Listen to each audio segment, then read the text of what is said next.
Bom, o módulo de um número real a gente pode interpretar ele de uma forma bem segura, que é a distância de um ponto do ponto de origem.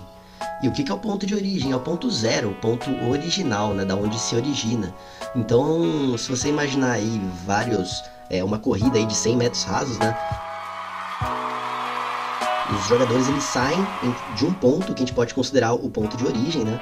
E à medida que eles vão correndo, eles vão ganhando uma distância desse ponto de origem, e essa distância a gente pode interpretar realmente como o módulo dela. E o que é uma distância, né? Tipo, qual que é a primeira coisa que você pensa quando a gente está falando de um valor de distância?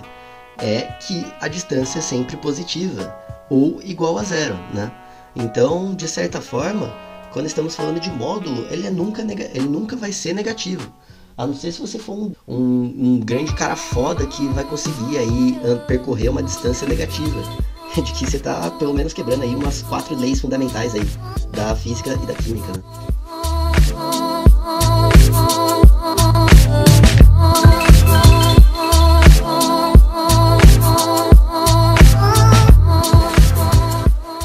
Que o módulo ele sempre vai ser maior ou igual a zero, né? O valor aí que sai da operação módulo.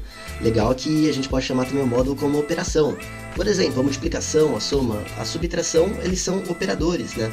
O módulo também, ele faz uma operação nesse valor.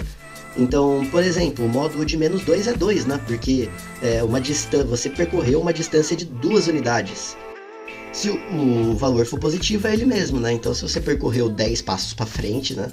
Você quer dizer que o módulo de 10 é 10, você percorreu 10 unidades.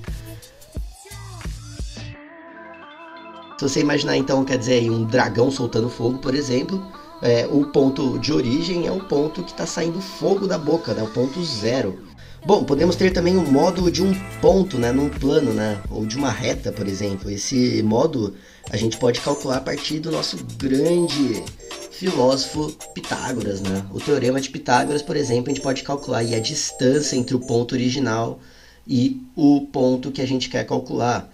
Então, se a gente tem o ponto, por exemplo, 3 e 4, né, ou o ponto 4 e 3, o módulo ele vai ser simplesmente a raiz, né, do ponto, né, do x ao quadrado mais y ao quadrado, considerando pontos do plano x e y, né?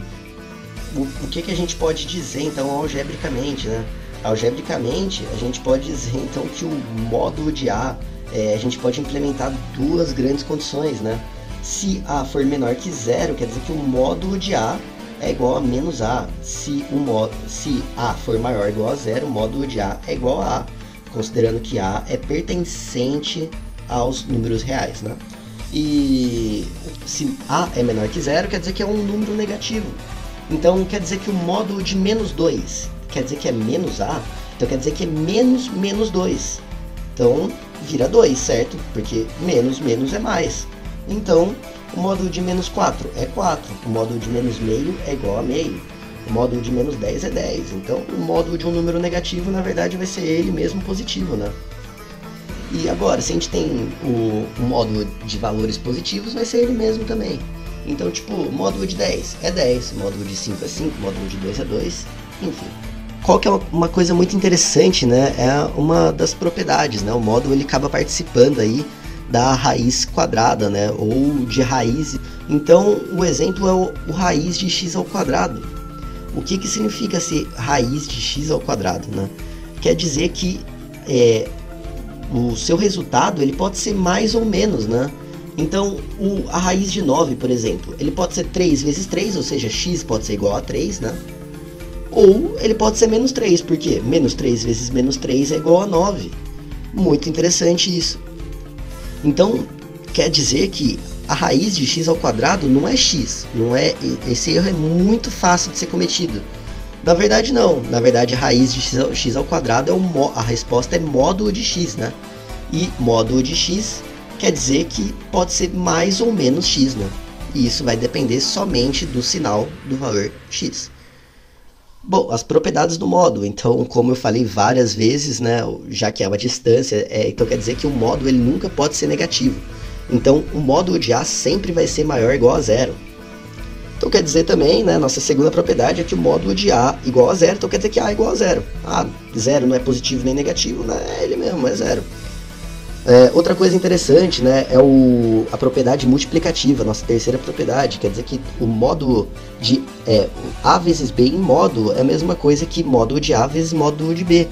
É só você pensar em várias formas aí de mudar o sinal. Por exemplo, né, 2 vezes 3, né, é igual a 6, então quer dizer que o módulo de 2 vezes 3 é 6, saiu um número positivo, certo?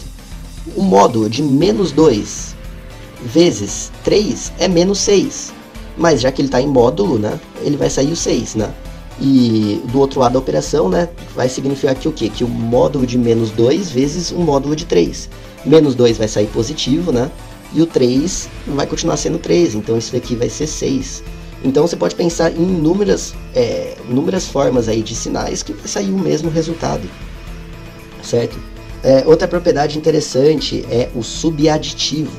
Quer dizer que A mais B em módulo sempre vai ser menor ou igual ao módulo de A mais módulo de B. Isso também você pode pegar e pega vários valores aí e testa nessa inequação. Você vai perceber que essa condição sempre vai ser verdadeira, né? E você pode tirar o raciocínio de que o valor máximo de A mais B, né, ele vai ser igual ao módulo de A mais módulo de B, né? Então tá. Outra coisa interessante é a simetria, né, a próxima propriedade. Quer dizer que o módulo de menos A ele sempre vai ser igual ao módulo de A. Interessante isso, né? Então quer dizer que, por exemplo, o módulo de menos 2 é igual ao módulo de 2, realmente, porque o módulo de menos 2 é 2, o módulo de 2 também é 2, né? Que sempre vão sair um valor positivo, né? Então agora basta a gente aí ter, com esse entendimento de sempre sair um valor positivo, a gente fazer aí, resolver vários exercícios para a gente entender. E logo, quando eu introduzir sobre funções modulares, a gente pode discutir sobre como funciona uma inequação modular, uma equação modular, né? E como vai funcionar aí as funções modulares e também, né, os gráficos de funções modulares, né? E você vai ver como que o negócio fica realmente interessante. É isso aí, um grande abraço, espero que vocês tenham gostado.